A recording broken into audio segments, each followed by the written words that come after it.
Many of you already know about the loudness race, so I won't spend too much time. I'll just simply say that the level of the average level of the compact disc went up almost 20 dB in 20 years. That's 20 dB, maybe 30, but that is so much difference that the consumer has been completely screwed up. The peak normalization system gives favor to compressed material and prejudices us against more open and dynamic material. And one of the techniques that have been used to increase that, as the years, this could almost be 1980 through to about 2000 something, the techniques that are needed as the loudness work kept going on,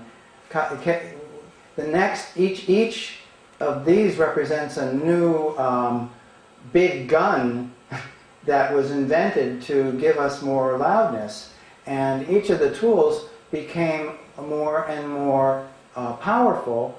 But notice that we stopped gaining loudness after a time. It just comes up only a little bit and a little bit, because we've reached the limit of how far we can go. And now, in order to make a record as loud as I'm about to play it, they have to clip the digital chain and the analog chain and everything in order to make the record seem loud. But what does it do for us? Now, I'm afraid this is going to sound loud. If it is really bothersome, just cover your ears a little bit. It's only 30 seconds long. Okay? This first clip is a good term here, because clip is correct.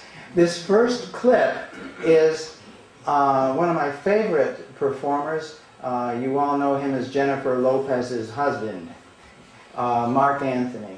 And this is the actual sound of a compact disc which was produced.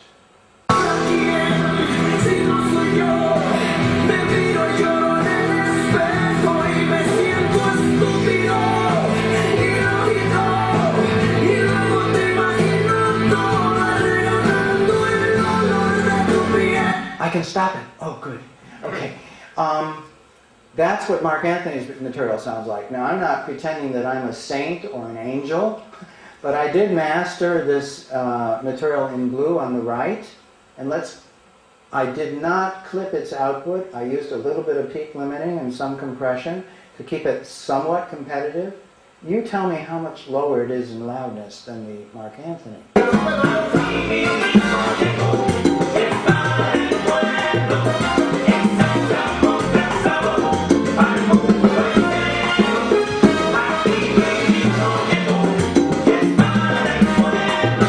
Play that backwards, it comes out in Danish. But seriously, that is how much more dynamic and pleasurable that is. But loudness-wise, we play the two side by side, and I can't come close. And that is our dilemma. Now let's convert Mark Anthony's recording to a 96 kilobits per second MP3.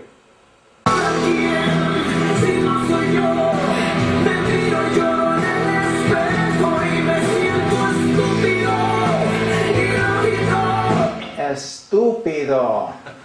Ilógico. Very much so. So you can't win when you start putting it through filtering and take it to the radio or to satellite. The satellite radio has something like about 64 kilobits per second rate, so it's not unusual to have to make an MP3 at 96K. It is a quite fair example of what might happen when this was converted to play on satellite radio. Now let's take the blue material, which has not been clipped, and put that into an MP3.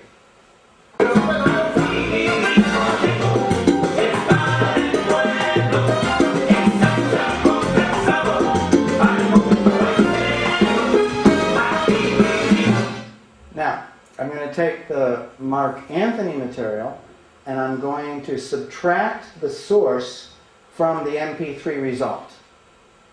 And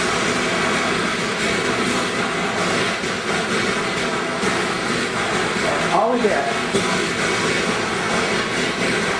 oh God, lots of high-frequency noise and distortion. That's mixed in, and so the MP3 exaggerates all the distortion that they used to create the clipped material. Now let's put the blue material into the difference engine and subtract. You can still hear the beat. You can still hear the music. And if we look at a spectrogram of these two, we can see what happened. Over here on this side, everything right at about 12 kilohertz above that produced tremendous aliasing products in the MP3. And the difference. Whereas this very little things happening, blue is low level and red is high level and green is mid level. And this is a time-based spectrum, so this might be 10 seconds worth of material.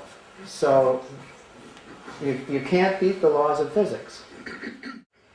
If you turn your monitor gain up high enough and set it to the theater standard, which is a minus 20 dB FS RMS signal produces 83 dB SPL, then your average level of your music will be at 83. Now that might be very high for people who are mixing for radio, but I'm giving an example. And so I'm not saying that you might not want to use a different standard, but I'm giving this as an example today so that we can see how it works. If I set my monitor gain so that the minus 20 dB FS section of the music comes out to 83 dB, then I have 20 dB headroom, and my highest peak SPL will be 103 dB. With that setting, I can mix blind without any meters. I can close my eyes and I can do a mix on the SSL without any fear of overload or distortion or signal-to-noise ratio problems whatsoever. This is a very powerful concept.